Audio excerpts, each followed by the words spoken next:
Not so long ago, Blockbuster had 9,000 stores worldwide. Kodak owned 85% of the camera market. Yahoo was literally the internet for 95 million people every single day. Today, they're museum pieces. But they didn't just fail. They committed corporate suicide with decisions so absurd, they sound like jokes. I mean, Yahoo could have bought Google for $1 million and said no. These weren't random failures. They followed the exact same psychological script, but the same script is rewriting your daily life right now. Your search habits, your work communication, our financial systems. Once you see this pattern, you can foresee the next mass extinction. Let me show you how these giants accidentally build our world, and more importantly, who's next.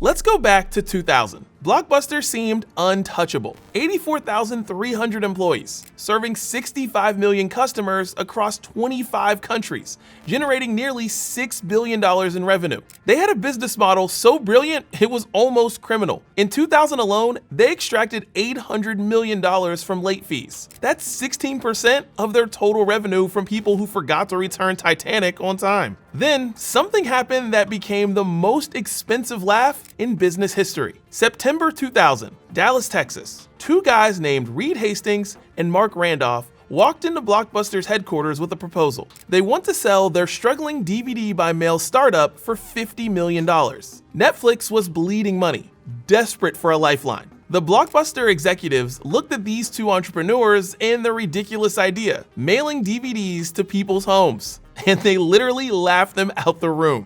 Wait, it gets even better. Fast forward to 2007. New CEO Jim Keyes doubles down on the hubris. Neither Redbox nor Netflix are even on the radar screen in terms of competition. In 2008, he goes further. Netflix doesn't really have or do anything that we can't or don't already do ourselves. 2 years later, Blockbuster filed for bankruptcy with $900 million in debt. How much is Netflix worth today? $231 billion. That's not pocket change anymore. Meanwhile, there's exactly one Blockbuster store left on Earth, and it exists basically as a nostalgic museum in Bend, Oregon. The psychological trap was beautiful in its simplicity. Blockbuster couldn't imagine that people would choose a worse option, waiting for DVDs in the mail, over the instant gratification of walking into a store. They confused their convenience with customer loyalty.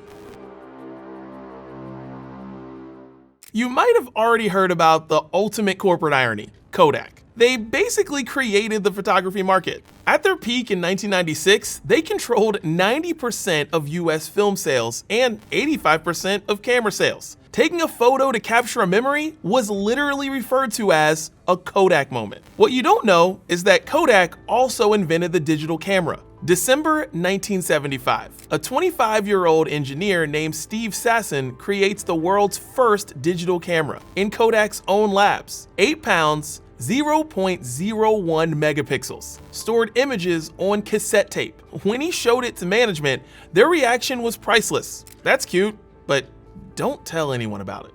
They buried their own invention for 26 years. Why? Because film had 70 to 80% profit margins, and digital photography would kill that gold mine. When Sasson kept improving his digital cameras, executives insisted no one would ever want to look at their pictures on a television set. If someone's house catches fire, the first thing they rescue is their photographs. Think about that logic for a second. They were so blinded by their existing business model that they convinced themselves people preferred physical photos over the convenience of digital. By maintaining this delusion, Kodak squandered an 18-year head start in the technology they invented. The company that created digital photography filed for bankruptcy on January 19, 2012. Their stock, which peaked at $94, traded at 36 cents. A 99% collapse. It was so huge, the judge called it a tragedy of American economic life. Kodak fell in love with their margins, not their customers. They couldn't see that people would gladly trade photo quality for instant sharing and zero printing costs. But Yahoo's story might be the most painful of all. They were so close to owning the internet. January 3rd, 2000, Yahoo hits a market cap of $125 billion. They were the internet for most people, the essential gateway to everything online. With 95 million daily page views, Yahoo seemed invincible. Then came the trillion-dollar regret. 1998, Stanford students Larry Page and Sergey Brin approached Yahoo to sell their PageRank search algorithm for $1 million. Yahoo refuses. Why? Sending users away to find information would reduce their portal's ad revenue. But Yahoo CEO Terry Semel did not recognize the threat until 2002. So negotiations began. Except now, Google asked for $5 billion. Yes, it's a nice raise. But Semel walks away. They found a solution though. From 2000 to 2004, Yahoo actually outsourced their search to Google. They were literally training their users to expect Google quality results while funding their own executioner. Yahoo's fatal flaw was viewing search as a commodity while positioning themselves as a media company that uses technology. They treated search as an afterthought rather than the internet's fundamental utility. Fast forward to 2017, Yahoo couldn't decide what they wanted to be. They spread themselves across 400 different products and services, becoming a jack of all trades and master of none. Its core business was bought for $4.5 billion, a 96% destruction of peak value. Google is now worth around $2 trillion. That's way more zeros.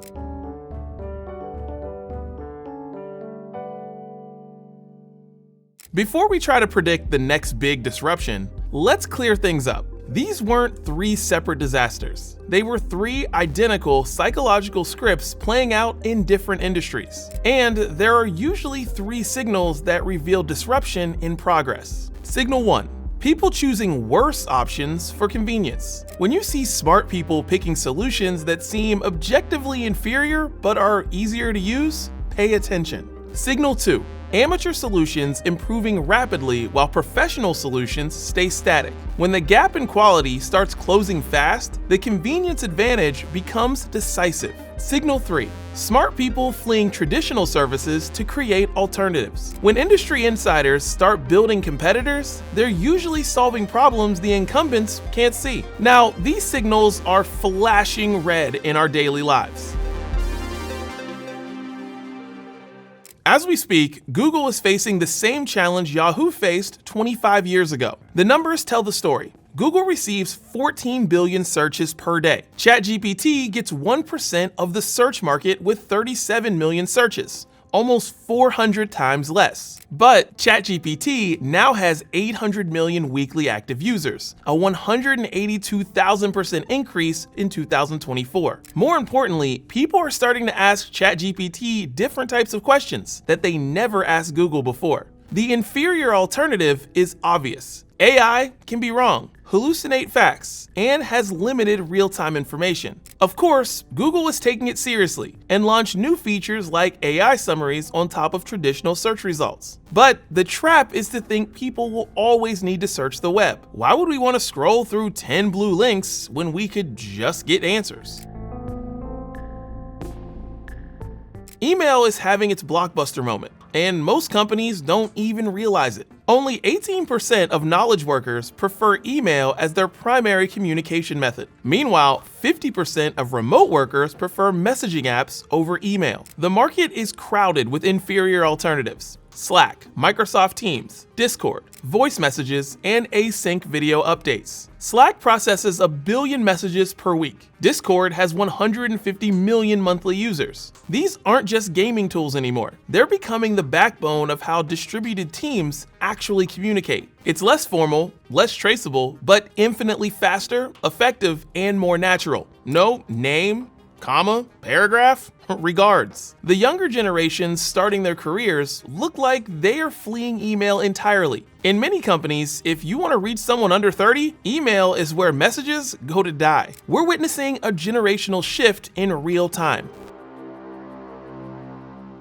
Another forecast is automation. At BlackLine, we achieve this through automating the finance process. Letting go of manual verification still feels risky, but many finance teams are still stuck with manually closing books, wasting hours on tasks that automation can now handle in minutes. The psychological barrier is trust in the algorithms, but the time spent on manual bookkeeping is time not spent on strategic decisions, and is very prone to error. In fact, 77% of general accounting operations can be fully automated, and companies taking the leap witnessed a 38% increase in profits. So finance teams are starting to BlackLine their monthly close instead of wrestling with spreadsheets, getting assisted by AI to gain speed, accuracy, and finally see the bigger picture. Let's be honest, who knows what's actually coming? The truth is, our world and habits will be extremely different from what it is now, in the same way it was 25 years ago. And that change won't come from the companies having the best solutions now. It will come from innovators who actually understand what you truly need, maybe even before you know it. So here's my question for you. What's disappearing next from your life? Look around. The answer is probably right in front of you.